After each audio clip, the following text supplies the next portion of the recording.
Crochet stitch കഴിഞ്ഞാൽ ക്രോഷ്യയുടെ next basic stitch ആണ് കേട്ടോ ഹാഫ് ഡബിൾ ക്രോഷ്യ സ്റ്റിച്ച്. ഞാൻ ഇവിടെ 5 ചെയിൻ സ്റ്റിച്ച് ഓൾറെഡി ഇട്ട് വെച്ചിട്ടുണ്ട് കേട്ടോ. എക്സ്ട്രാ ഒരു ചെയിൻ സ്റ്റിച്ചും കൂടെ ആഡ് ചെയ്ത് കൊടുക്കാം. yarn over, pull out this hook. എല്ലാ റോ ചെയ്യുമ്പോഴും ഓരോ ചെയിൻ സ്റ്റിച്ച് എക്സ്ട്രാ ആഡ് ചെയ്ത് കൊടുക്കണം കേട്ടോ. ഇനി സെക്കൻഡ് ലൂപ്പിന്റെ ഉള്ളിൽ കൂടി ഹുക്ക് ഇൻസേർട്ട് ചെയ്യാം.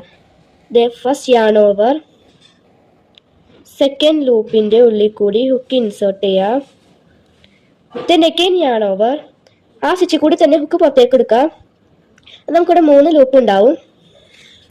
ഈ 3 ലൂപ്പിനെ ഒന്നിച്ച് പുറത്തേക്ക് എടുക്കാം. yarn over. ഇതേപോലെയാണ് ഹാഫ് ഡബിൾ ക്രോഷ്യ ചെയ്യേണ്ടത്. ഒന്നുകൂടെ കാണിച്ചു തരാം. ഫസ്റ്റ് yarn over, ഈ സ്റ്റിച്ചിന്റെ ഉള്ളിൽ കൂടി ഹുക്ക് ഇൻസേർട്ട് ചെയ്യാം. again yarn over, സ്റ്റിച്ചിൽ കൂടി തന്നെ ഹുക്ക് പുറത്തേക്ക് എടുക്കാം. നമുക്കിവിടെ 3 ലൂപ്പ് ഉണ്ടാവും. ഈ 3 ലൂപ്പിനെ ഒന്നിച്ച് പുറത്തേക്ക് എടുക്കാം.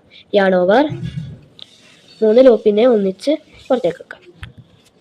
ഇതേപോലെ തന്നെ നമുക്ക് 3 പ്രാവശ്യം കൂടെ ചെയ്യാം.